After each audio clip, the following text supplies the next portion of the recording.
권미란의 인사이드아웃 산업을 알면 수익이 보인다. 이베스트 투자증권 오지우 연구원 모셨습니다. 안녕하세요. 안녕하세요. 반갑습니다.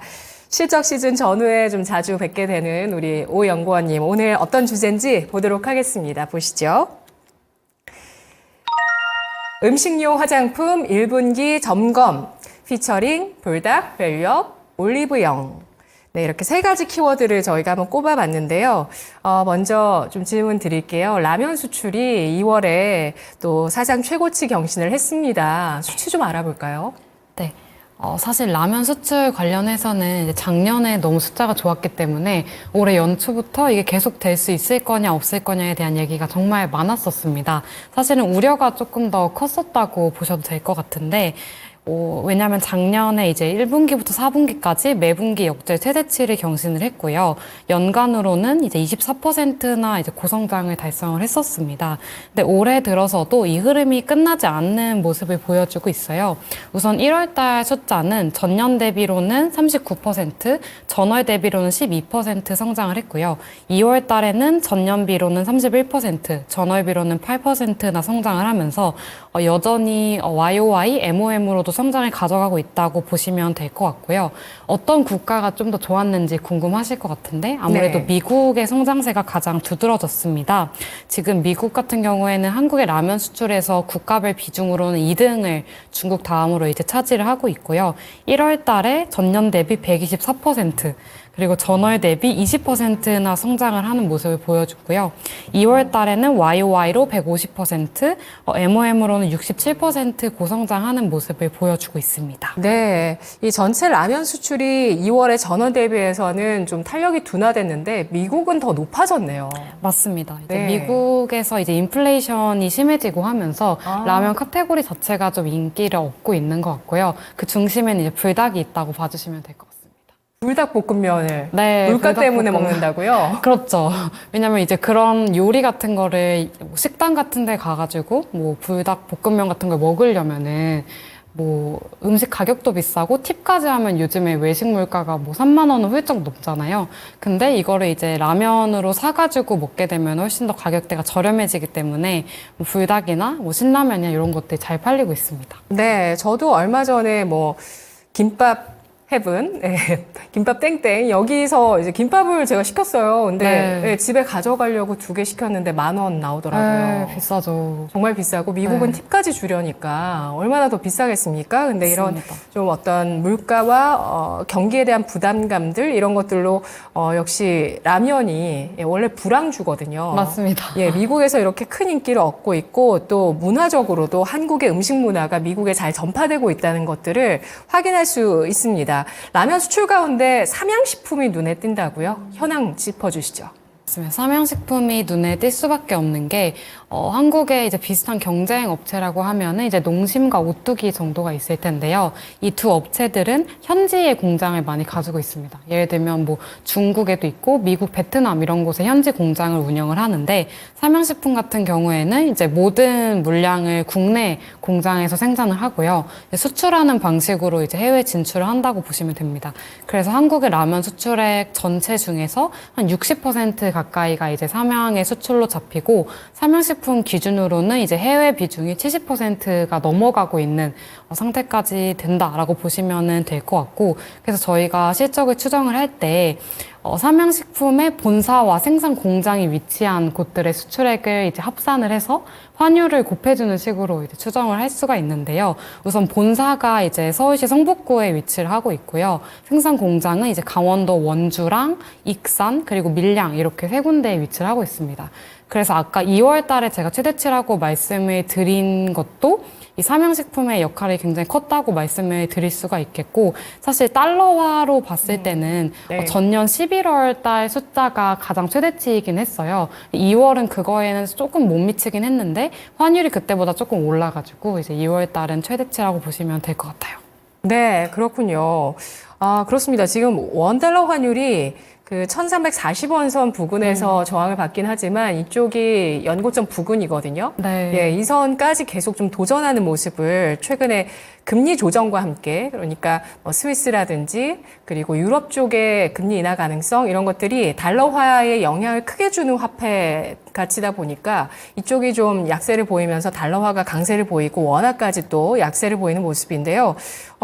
이 증설 현황도 좀 중요할 것 같아요. 삼양식품이 지금 환율 효과도 보고 있지만 증설까지도 감안을 했을 때 올해 실적을 기대해 볼 만할지 어떤가요?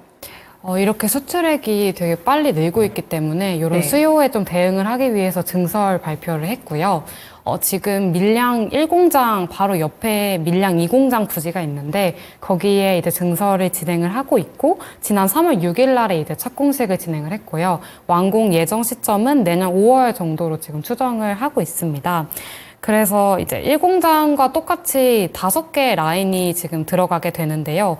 차이점이 있다면 이 생산 라인 5개 모두가 이제 불닭 전용, 수출 전용 라인으로 구성된다는 점이고 또 이제 회사에서는 이제 미국 시장을 타겟하겠다라고 하는데 그러면 미국을 타겟으로 한 불닭 수출 전용 라인이 5개가 만들어지는 겁니다. 이게 증설이 완료되고 나면은 이제 연간으로 생산할 수 있는 라면 개수가 18억 개에서 24억 개까지 증가할 전망이고요. 요거를 매출액으로 환산을 한다면은 약 5천억에서 6천억 원 정도가 추가 기여가 가능할 것으로 보고 있습니다. 네, 삼양식품은 올해 들어서 특히 또 3월 들어서 한 3번의 양봉 기록했는데 이게 뭐 특징주로 잡히기는 좀 어려운 게 이 종목만 움직여서 그런 측면이 있었는데요. 지난해 8월에 그 2분기 양호한 실적에 따라서 상한가 한번 기록한 이후에 그 레벨을 유지하면서 움직이고 있습니다. 5월에 최종 발표가 날 밸류업 프로그램이 음식료 섹터에 미칠 영향도 짚어볼게요. 사실 이제 음식료 섹터에 생각보다 저 PBR에 해당하는 종목이 이렇게 많지는 않습니다. 뭐 이제 작은 종목 중에 CJ 프레시웨이 정도가 좀 해당할 수 있을 것 같은데 그래서 현재까지는 이제 큰 기대는 없고 플러스 알파 정도로 보고 있어요. 네, 그러면 음식료 섹터를 전망하면서 탑픽을 꼽아 보겠습니다. 올해 음식료주 볼 때 어떤 포인트 봐야 될까요? 네.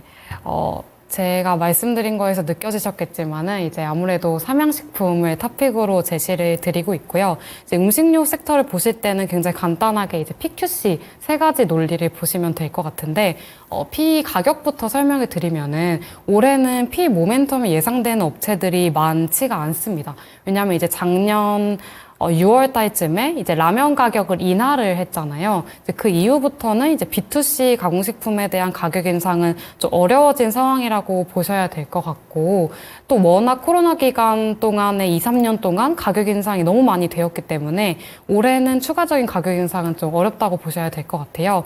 그래서 추가적으로 가능한 부분은 이제 저희 세금과 연동된 술, 담배, 주류 담배 정도가 있겠는데, 주류 산업 같은 경우에는 작년 10월부터 12월까지 모든 업체가 이제 가격을 인상을 했고요. 그게 이제 올해 ASP 상승 효과로 반영이 될 거고, 담배 같은 경우에는 뭐 총선 이후 얘기가 나오고 있긴 하지만 아직까지 확실하게 정해진 것은 아니다 보니까 좀 기대감 정도만 있다고 보시면 될 것 같아요. 그 다음에 이제 C로 좀 넘어가 보면은 원가 같은 경우에는 이제 코로나 기간 동안에 정말 많이 올랐다가 작년에 많이 하향 안정화가 되었습니다. 그래서 올해를 봤을 때는 기업들이 이제 크게 우려할 부분은 되지 않고 오히려 음식료 업체들의 실적 하방을 지지해주는 요인이 될 것 같아요.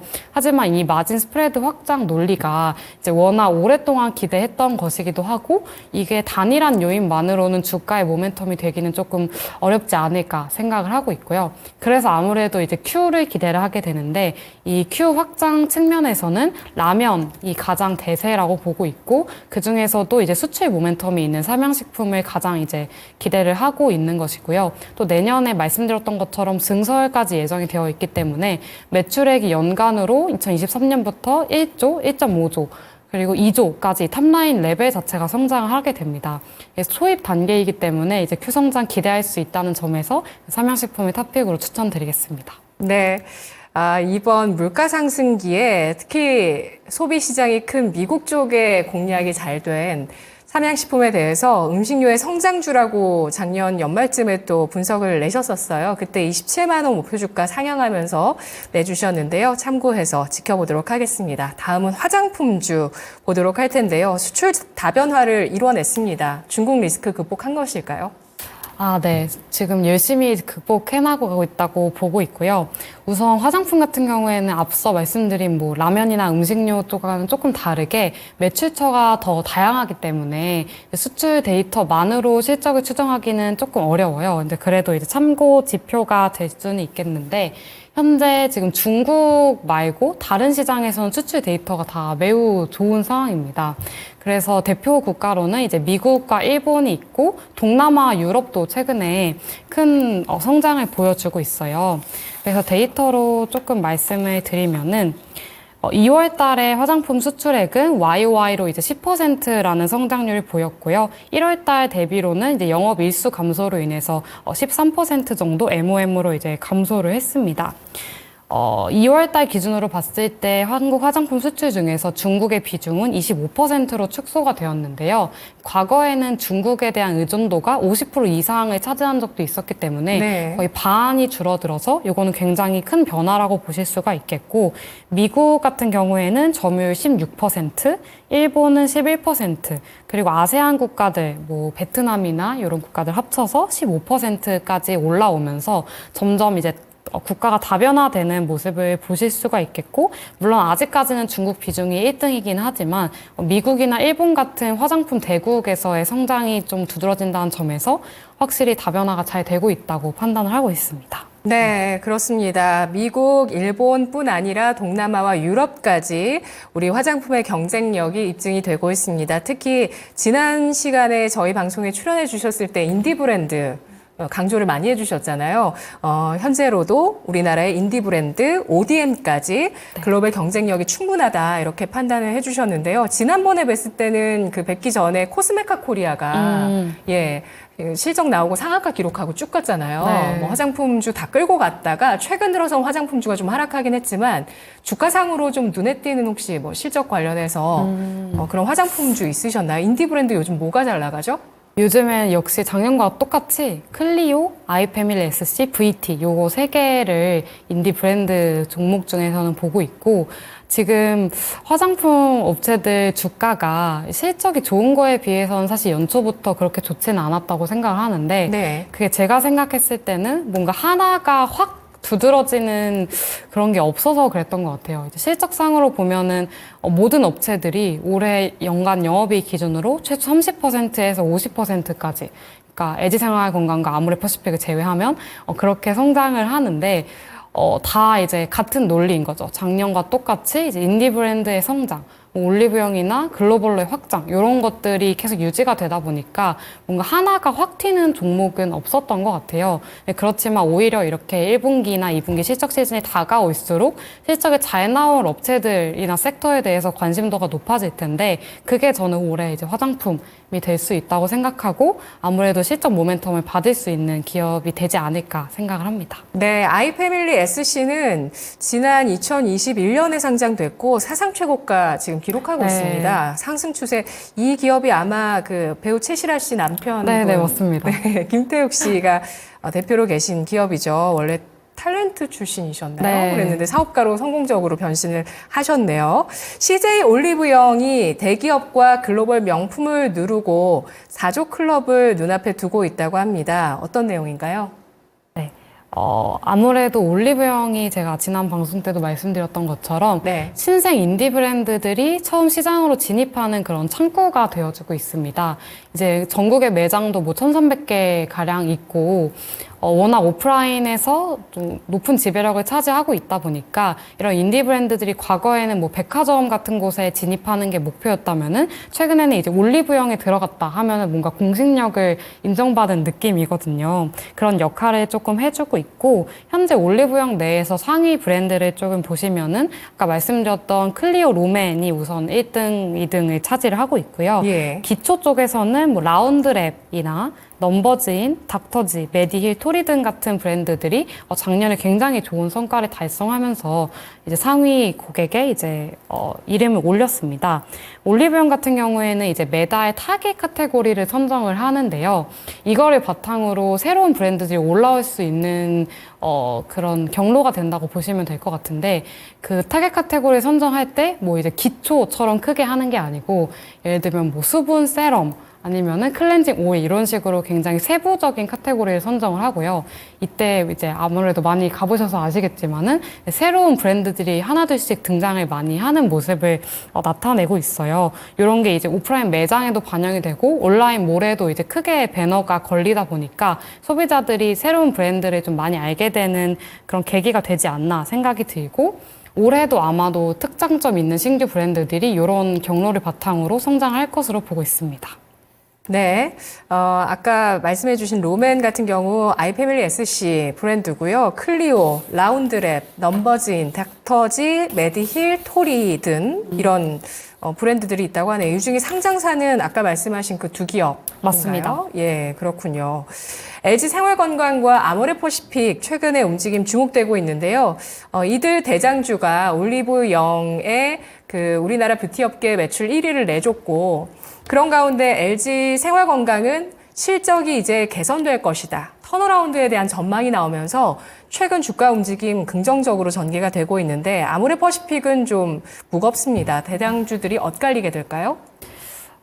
사실 저의 의견은 최근에 주가와는 조금 다른데요. 네. 그래서 LG생활건강이 최근에 이제 바닥 논리로 주가가 상승하고 있는 것은 이제 맞지만, 아까 제가 말씀드렸던 것처럼 지금 모든 브랜드사나 ODM 업체들이 올해 최소 30에서 50%라는 높은 성장을 여전히 보여줄 예정이에요. 예. 근데 LG생활건강 같은 경우에는 올해 뭐 매출의 영업이익, EPS 모두 한 자릿수 정도 성장에 머무를 것 같고, 요거는 아무래도 뭐 아모레퍼시픽이나 이런 업체들보다 조금은 리브랜딩 시점이라던가 이런 게 좀 늦었다고 저는 생각을 하고 있고, 네. 올해 이제 더후라는 대표 브랜드에 대해서 이제 리브랜딩 계획을 가지고 있어서 뭐 신규 앰베서더를 선발한다든지 이런 식으로 마케팅 비용이 아마 많이 투입이 될 거예요. 그래서 주가가 많이 빠졌던 것은 맞지만 올해 좀 완벽한 턴어라운드를 바라기에는 약간 좀 이르지 않나라고 생각을 하고 있고,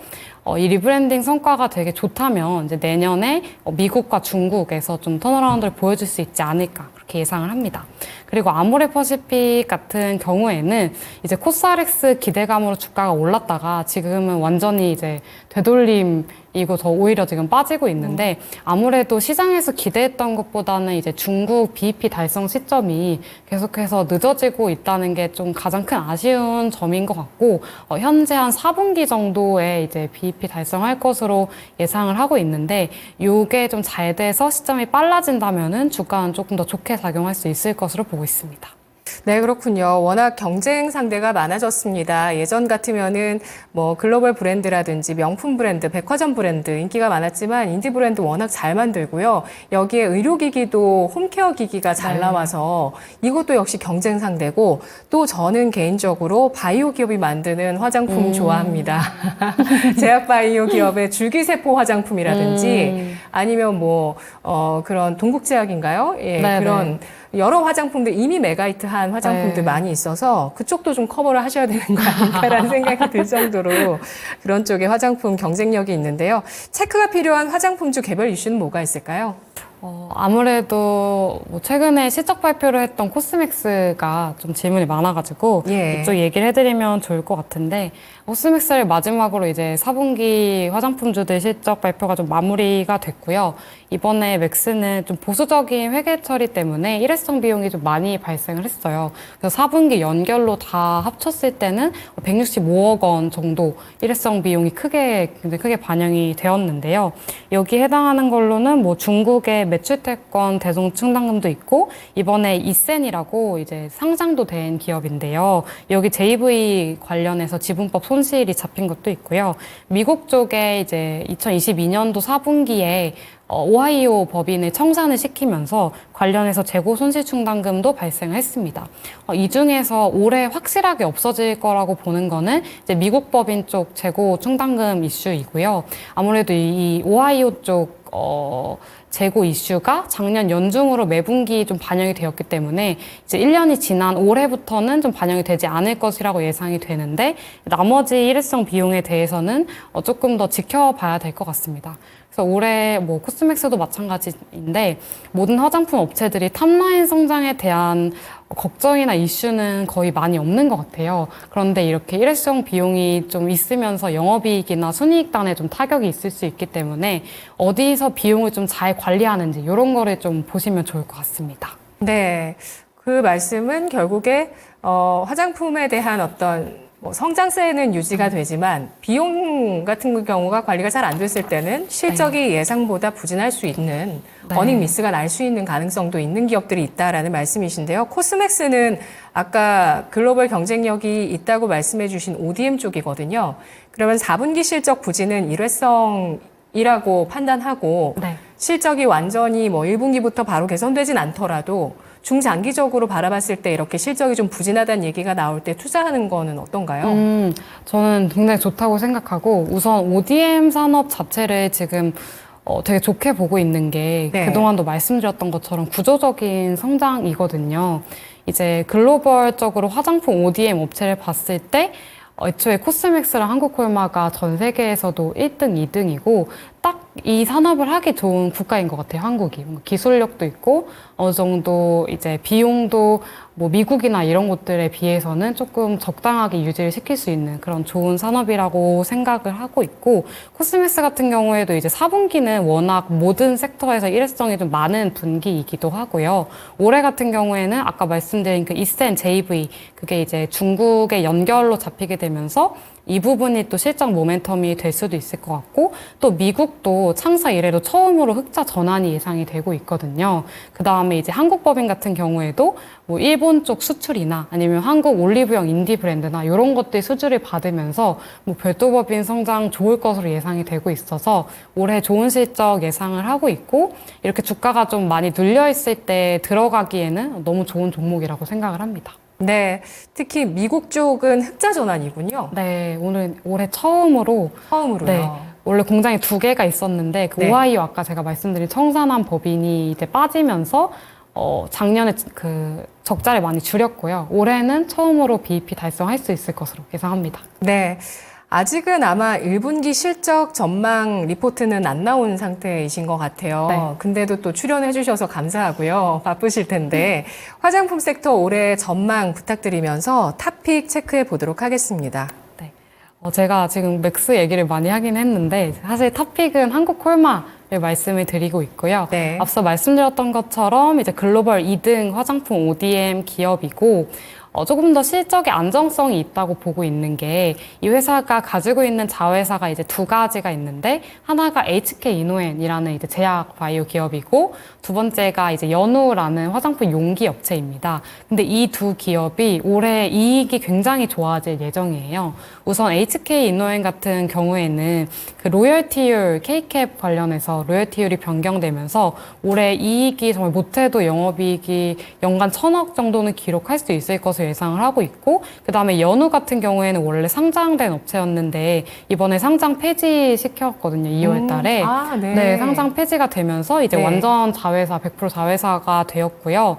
올해 실적 턴어라운드가 예상이 되는 게 이제 미국 쪽 고객사 들이 몇 개가 있는데 그쪽에서 수주가 뭐 4배, 7배씩 증가를 하면서 이익단에 아무래도 많이 좋은 영향을 줄 것이라고 보고 있는데 왜 그러냐면은 한국 대비로 거의 미국 쪽 마진율 2배라고 보시면 되거든요. 그렇기 때문에 올해 자회사인 HK이노엔과 연우가 좋을 것이고 뭐 앞서 나왔던 뭐 한국법인이라던가 아니면 미국, 중국 같은 경우에도 뭐 당연히 이제 화장품 ODM 좋은 거 똑같이 콜마도 좋을 거기 때문에 올해 좀 실적이 좋을 것으로 예상되는 한국콜마를 이제 탑픽으로 추천해 드리고 있고 나머지 이제 브랜드 업체들 아까 말씀드렸던 클리오나 아이패밀리 SC, VT 같은 경우에도 올해 1분기가 저점이고 2, 3, 4분기 계속 실적은 좋아지는 흐름일 거거든요. 왜냐하면 1분기에 마케팅 비용을 가장 이제 많이 쓰면서 이익은 가장 낮고 그게 2, 3, 4분기에 약간 글로벌로 퍼뜨려 나가지는 그런 흐름이기 때문에 원래 매년 그런가요? 네, 원래 매년 화장품 브랜드사들이 그렇거든요. 네. 그렇기 때문에 아마도 이제 연말로 가면은 당연히 주가는 올라 있을 그런 기업들이어서 이제 화장품 섹터 소비재 중에서 최선으로 제시를 하겠습니다. 네, 가성비로 정말 글로벌적인 인기를 끌고 있는 인디 브랜드들 잘하고 있다는 점에서 올해도 또 유망하게 보셨고요. 또 ODM 기업 가운데서는 한국콜마 설명을 해주셨는데 연우 같은 경우는 화장품 용기 기업이거든요. 근데 자진 상폐를 하게 되면서 그렇죠? 맞습니다. 네. 네, 그렇게 되면서 미국 쪽에 또 급격한 성장을 앞두고 있는 상태라고 하셨는데요. 한국콜마와 코스맥스의 차이점이 있다면 우리가 이 두 기업을 어떻게 평소에 볼 때 바라봐야 될지 포인트 주실까요? 우선 코스맥스 같은 경우에는 색조 쪽에 조금 더 강점이 있다고 보셔야 되고요. 예. 한국콜마는 기초와 선 강자라고 보시면 될 것 같아요. 근데 이제 한국콜마 같은 경우에는 한국에서 선 점유율 70% 80% 정도로 뭔가 한 카테고리에서 좀 가장 큰 점유율을 압도적으로 가지고 있다는 게 좀 큰 차이점일 것 같고, 이런 기술들을 해외로 이제 똑같이 가서 어떻게 기술을 낼 수 있을지, 이런 공장을 잘 운영하고 이런 것들도 좀 차이점으로 보시면 될 것 같아요. 네, 한국콜마 최근에 목표 주가 75,000원 제시해 주신 기업입니다. 오지우 연구원 분석이었습니다. 고맙습니다. 감사합니다.